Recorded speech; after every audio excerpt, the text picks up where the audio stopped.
Hoy podemos conversar con alguien con el que todo el mundo ha querido conversar, que es el exministro de Salud, Hernando Ceballos.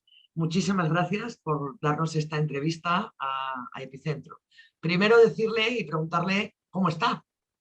¿Cómo está usted? ¿Está más relajado fuera del ministerio o se siente todavía con el cuchillo clavado en el corazón?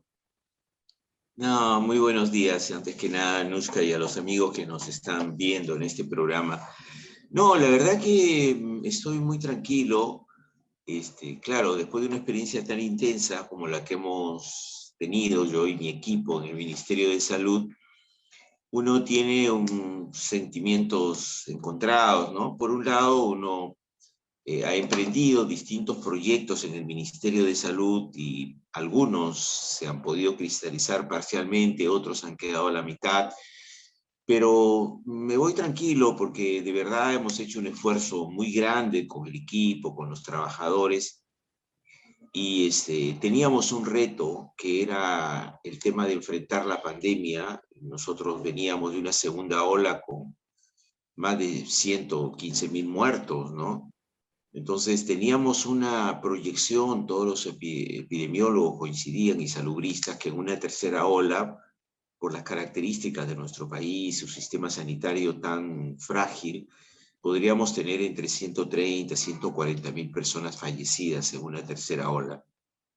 Pero, claro, por distintas razones, pero entre ellas por la vacunación, por haber mejorado los niveles de contención, pues nos vamos en un momento donde la sensación nuestra y de la ciudadanía es que de alguna manera hemos podido contener en una buena parte del impacto de una tercera ola, ¿no? De hecho, los 140.000, 134.000 fallecidos que se estimaban para una tercera ola, pues se han reducido. Ahora tenemos una cifra de 8.000 personas, ¿no? Que igual lamentamos, pero que es bastante menor de lo que se temía, ¿no? Y bueno, la ciudadanía respondió a la vacunación, entramos con un 17% de personas vacunadas y terminamos con arriba del 80% con las 2 dosis de la población vacunada, con mejor cantidad de oxígeno, mayor cantidad de camas UCI.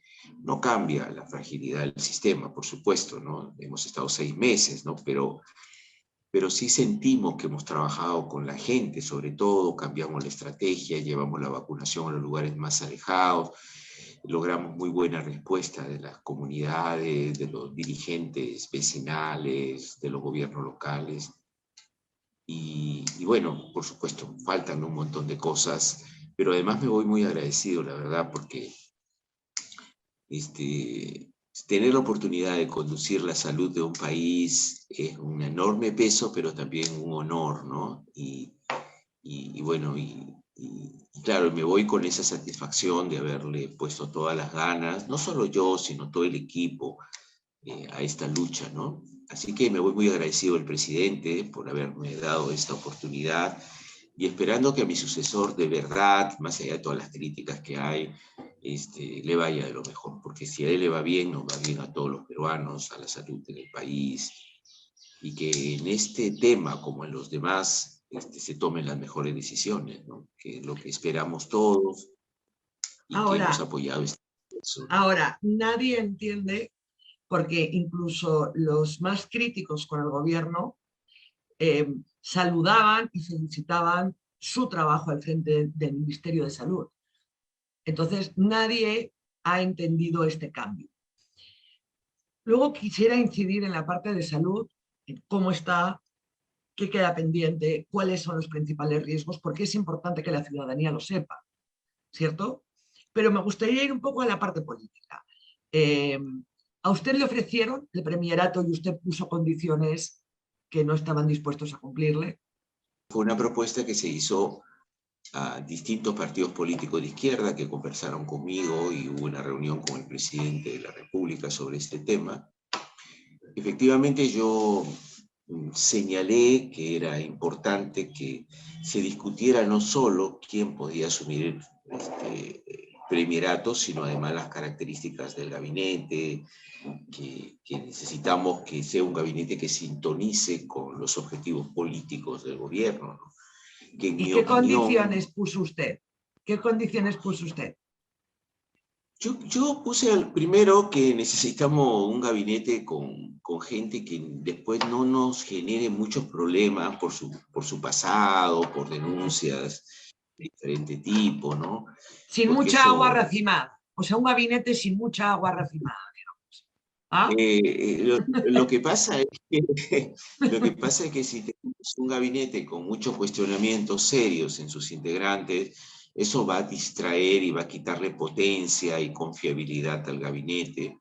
Y además, bueno, claro, necesitamos integrantes con niveles de competencia más o menos interesantes para que no se dude de la calificación técnica. Y un elemento que también es muy importante es que todos pensemos lo mismo en las cosas que tenemos que cambiar y las cosas que tenemos que, y el camino que tenemos que recorrer, ¿Y ¿no? O por qué sea, no fue usted finalmente premier? O sea, el ministro mejor no, situado, no, porque mucha gente decía, ay, si los sacan de salud es desvestir un santo para vestir otro, pero terminaron desvistiendo todos los santos. Ni salud ni premierato. este, bueno, entiendo que hubo un importante sector de la población que señaló cómo es que se produjo este cambio en salud, pero en definitiva es el nuevo premier y el presidente el que toma las decisiones de quiénes ocupan las carteras, ¿No le ¿no? Esto yo lo ofrecieron he... continuar en la cartera de salud, doctor? Eh, no, finalmente no, realmente ¿No? lo que se hicieron, no, se hicieron distintas conversaciones, en más de una oportunidad, y el presidente me manifestó que la cartera de salud era una cartera que estaba pedida por Perú Libre, pero que él estaba evaluando qué era lo que era lo más conveniente. Y después, bueno, yo ya ese tema no lo profundicé con el presidente porque era decisión de él, me comunicó, me dijo, bueno, usted no estaba dispuesto a aceptar ser premier y yo necesito poner a alguien en el Ministerio de Salud y yo le De dije, Perú está bien. Libre. Sí. Entonces, hasta luego. Gracias por su servicio. Ha sido un gusto, lo aprecio mucho, llámeme cuando quiera, venga a verme a mi pueblo, pero este ministerio está pedido por Perú Libre, así que adiós. Porque eso es, en Entiendo, resumen. Lo que pasa es que ustedes siempre ha sido muy educado, ¿no? Y muy respetuoso, pero en el fondo ha sido así, ministro. bueno, Perdón, bueno, exministro, el subconsciente. yo creo que bueno, yo creo que este tema puede tener distintas lecturas, una lectura muy severa, ¿no? Pero yo no quiero disculpar tampoco al presidente porque además yo sé que se lo ha golpeado mucho por la decisión en el Ministerio de Salud. Que repito, no quiero disculparlo, pero entiendo que el presidente estaba muy preocupado y lo sigue estando por la gobernabilidad. Él entiende, él se sitúa en la necesidad de lograr distintos niveles de consenso. Hay mucha presión de la derecha. Él Bueno, entiende que Perú Libre... Y de Cerrón, porque si Cerrón le dijo quiero el ministerio, él le ha cumplido a Cerrón para tener unos votos, que no vuelva a salir una bancada a decirle no le doy el voto de confianza. Pero eso repercute, o sea, lamentablemente es nuevamente la política y las necesidades políticas y la angurria política perjudicando al ciudadano de a pie. Discúlpeme las formas. Seguramente, ¿no? Y hay dos cosas que quiero decir. La primera es que yo creo que el presidente confiaba en que la propuesta de Perú Libre iba a ser una propuesta que mejorara incluso el trabajo del Ministerio de Salud, porque tampoco es que yo me creo que yo soy inamovible en el Sí, Ministerio de pues, Salud. es cierto, puede haber más de una persona Él, capaz, pero es que no han puesto a una persona capaz. Ese es el problema. Han puesto a agua bueno, racimada. bueno, yo creo que el presidente cuando toma la decisión lo hace con la mejor intención de que fuera una persona competitiva, una persona con calificación para resolver este tema, justamente es lo que yo le señalaba al presidente, no solo en salud, sino en las distintas carteras, que hay que revisar bien, ¿no?, las características de las personas que están al frente de las carteras. Pero yo creo que el presidente quiso, de alguna manera, mantener y mejorar una continuidad en el Ministerio de Salud y, por otra parte, lograr un nivel de respaldo político mayor con distintas bancadas y su participación en el gabinete. Creo que esta ha sido su intención. Yo puedo no compartirla, pero no soy quien, de verdad, Nuska, para... No, yo tampoco justamente pretendo que porque usted sea de que desleal salga, y que salga claro, sí, a pero criticar, a abierta, ¿no? Porque no, se critica el en solo, realidad... ¿no? Ese es el problema, ¿no? Que no llega un momento en que ya uno no encuentra argumentos para explicar la cuadratura del círculo. Además, en una situación en la que parece que la mediocridad de un poder se sostiene con la del otro, lamentablemente, ¿no? Pero mire, quería leerle justo lo que Vladimir Cerrón, a colación de que el presidente le dijo que el Ministerio de Salud era para Perú Libre, dijo,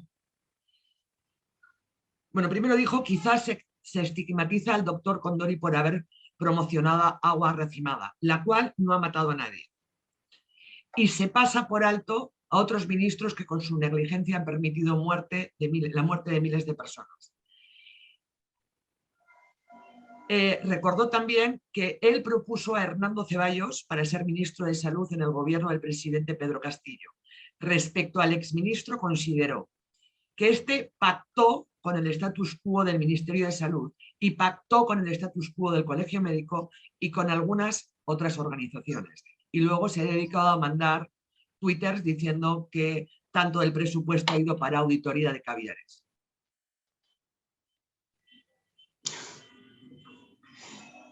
Bueno, es la opinión del señor Cerrón, ¿no?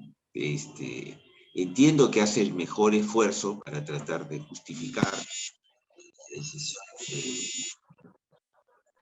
pero bueno, no voy a ponerme a discutir las cosas que él dice, de verdad, ¿no? Solo señalar que yo no sé si él me propuso o no me propuso, pero quien finalmente habló conmigo fue el presidente Castillo, ¿no? Además, usted Y viene además de un que no habló partido. conmigo para ser ministro, habló conmigo para que lo acompañara en la segunda vuelta, porque yo empecé a apoyarlo al Usted estuvo en el profesor famoso mitin de Castillo. Arequipa. Usted estuvo coordinando en toda la segunda Sí, vuelta, en el mitin claro. de Arequipa, en la transferencia. O sea, no es que cayó como paracaidista, ¿no? Sí, por supuesto. Y entonces ese tema es que lo que creo que no entiende bien. ¿Cuál cree usted que es el principal riesgo ahora en el Ministerio de Salud? ¿Cuál es el riesgo? Yo creo que lo más importante es que se pierda el criterio técnico para las decisiones, tanto en la designación de personal como en las políticas de salud que tiene que implementar el ministerio, ¿no? Siempre hemos tratado, porque bueno, yo he estado la verdad solo 6 meses en el ministerio. Por ahí había un congresista que decía que por qué no he construido hospitales. Le digo, un hospital no se construye en 4 o 5 meses. No le daba tiempo ni a Además, construir el expediente en 6 meses casi, ¿no? además, cuando llego ya con el presupuesto aprobado, pues el presupuesto, yo he entrado en agosto, o sea que es imposible que pueda construir 5 o 10 hospitales, me hubiera gustado, ¿no? Me hubiera gustado construir un hospital en mi región, que tanto reclaman en Piura tener un hospital de complejidad y no lo he podido hacer, ¿no? Pero bueno, yo creo que el tema que es central es que las nuevas autoridades del Ministerio de Salud no dejen que ninguna presión los lleve a hacer del Ministerio de Salud agencia de empleos. Es importante que las nuevas autoridades trabajen de manera muy seria para que las decisiones tengan un sustento técnico adecuado, que consulten, que conversen con las organizaciones técnicas. Yo sé que todas las instituciones científicas médicas han pedido la salida del ministro, pero tienen que tender puentes, ¿no? Necesitamos que estas instituciones, el propio Colegio Médico, que tiene una serie de entidades científicas, pues colaboren y coordinen con el Ministerio de Salud para que las decisiones ¿qué sean... decisiones, señor Ceballos, qué decisiones importantes tiene que tomar este ministro? Porque no hemos, o sea, la pandemia sí, o sea, no es que hayamos vencido a la pandemia, ¿cierto? No es que aquí ya no pase nada. Por supuesto, un tema, por ejemplo, claro, en relación con la pandemia, es el mantener los equipos, las brigadas que iban y siguen yendo, tengo entendido, a los lugares más alejados, que es parte del fortalecimiento del primer nivel de atención. Y eso significa remuneraciones adecuadas, significa darle estímulos, significa apoyo logístico para estas brigadas, ¿no? Después hay que manejar bien los tiempos de la vacunación. Tengo entendido que se mantiene la licenciada Mabel Jiménez, que es la directora de inmunizaciones, que me parece muy bien, porque hay que manejar bien los tiempos de las vacunas que llegan por lotes al país, entonces hay que saber dónde priorizamos, cuándo ponemos primera, segunda, tercera dosis. Y en el tema de pandemia hay un tema que es muy importante, que tiene que ver con el manejo más integral. Desde las restricciones, ahora escuché que se iban a levantar todos los aforos, incluso el uso de las mascarillas. Esa es la propuesta que le quería preguntar por eso. Ajá. No, bueno, yo he señalado que las decisiones que se toman en esa dirección tienen que tener un sustento técnico muy claro, ¿no? ¿Los aforos y No, las mascarillas?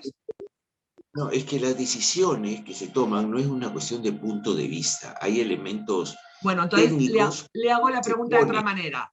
¿Hay elementos técnicos, porque usted ha dejado el ministerio hace muy poco y seguirá teniendo contacto con gente del ministerio? ¿Usted cree que hay elementos técnicos para decir que se puede volver al aforo completo y a levantar las restricciones y a no hacer obligatorio el uso de mascarilla en lugares cerrados? Claro, a eso iba justamente.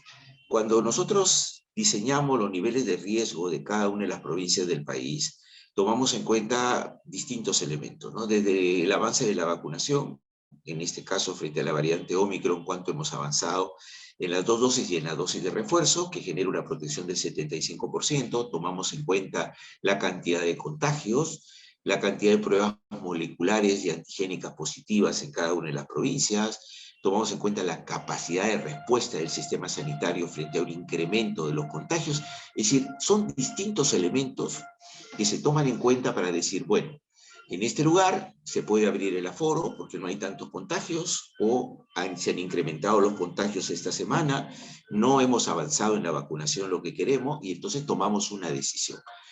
Ahí tiene que haber un 70-80% de aforo, quiere decir, vamos a liberar un poco las normas para que la gente pueda ver más gente en un lugar de determinadas dimensiones, o hay que tomar medidas extremas, que la gente no se aglomere porque hay más posibilidades de que se incrementen los contagios. Estos criterios no se cumplen en el país, por supuesto que no, porque tenemos un 30% de población con tercera dosis. O sea, no es que hemos superado la pandemia, no es que tenemos nuestra población totalmente protegida, y además no es que si se incrementan los casos tenemos una capacidad de respuesta sanitaria que evite que la gente pueda complicarse.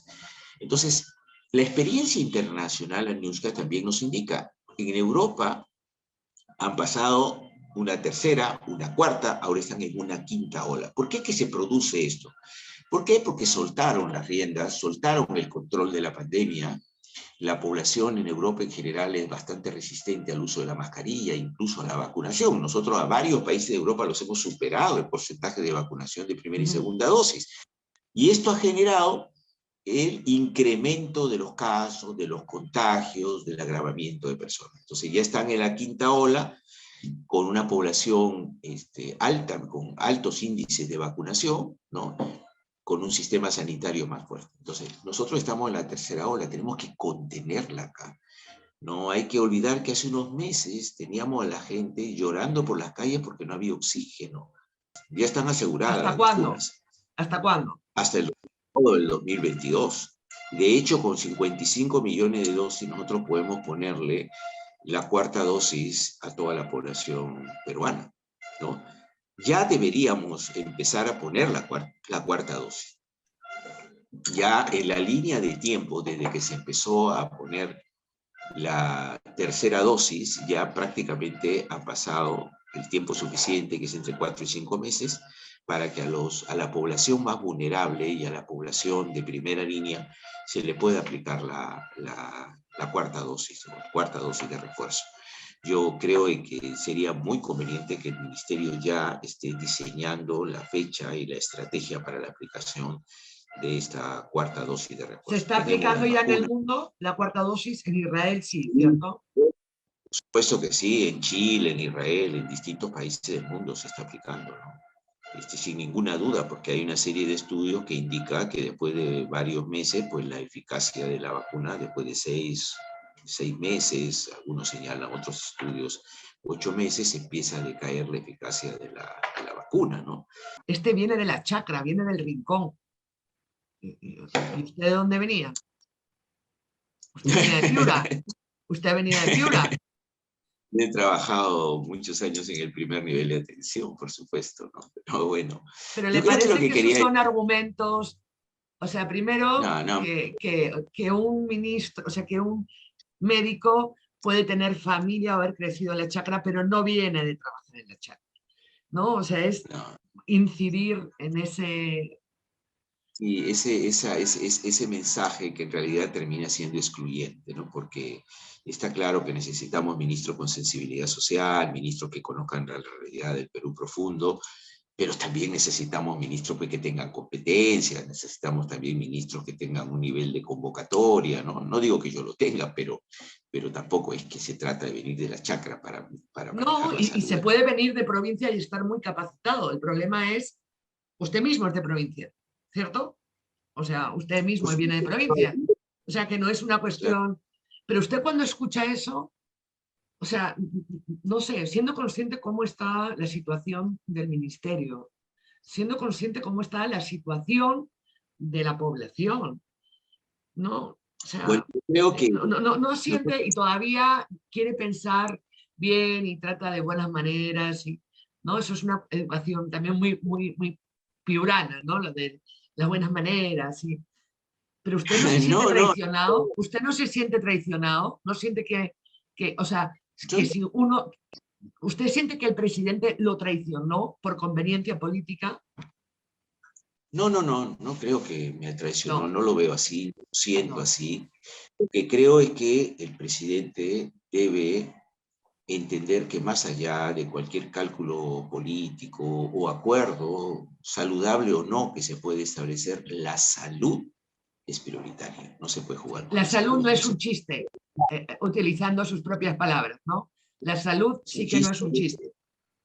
así, ni es un cuento. La salud, yo creo que estas alternancias que se generan en la designación de algunas carteras y los mensajes que emiten algunos ministerios no tienen siempre correlato con las banderas que se levantaron en la campaña o que se anunciaron el 28 de julio en el Plan Bicentenario, ¿no? Creo que más tienen algunas que ver con mantener las cosas como están, algunos retoques populistas y tratar de llevarse en lo posible bien con el Congreso para que no haya vacancia. Y eso me parece que es un error gravísimo, ¿no? Porque acá lo primero que debería hacer el gobierno es apoyarse en el pueblo y en las transformaciones que se prometieron. Palabras y acciones que se chocan, ¿no? Que se repelen, ¿no? Entre el dicho y el hecho. ¿Tiene este gobierno unos objetivos claros? O sea, queremos hacer esto, y hay que hacerlo así, así y así. Ay, Bueno, yo creo que esto es parte de la enorme preocupación que tenemos alguna gente que hemos acompañado a Pedro Castillo. Sentimos que hay un alejamiento de nuestro pueblo, que hay una disminución de la confianza de nuestro pueblo y que el presidente no está acercándose al pueblo, no solamente para ir a visitar los lugares más alejados, sino para lograr con los sectores populares, con los organizados, con los sectores que votaron por él también, un nivel de convergencia de ideales y de caminos a recorrer. ¿Para qué? Para que no sea tan vulnerable, para que la derecha no lo ponga contra la pared, para que algunos sectores reaccionarios en el Congreso no le impongan la agenda o le impongan a algunos ministros, sino que realmente el rumbo sea marcado por lo que él prometió y que tenga como respaldo social a un pueblo movilizado y organizado. Si él no entiende eso, se va a debilitar cada vez más, y yo creo que eso está pasando.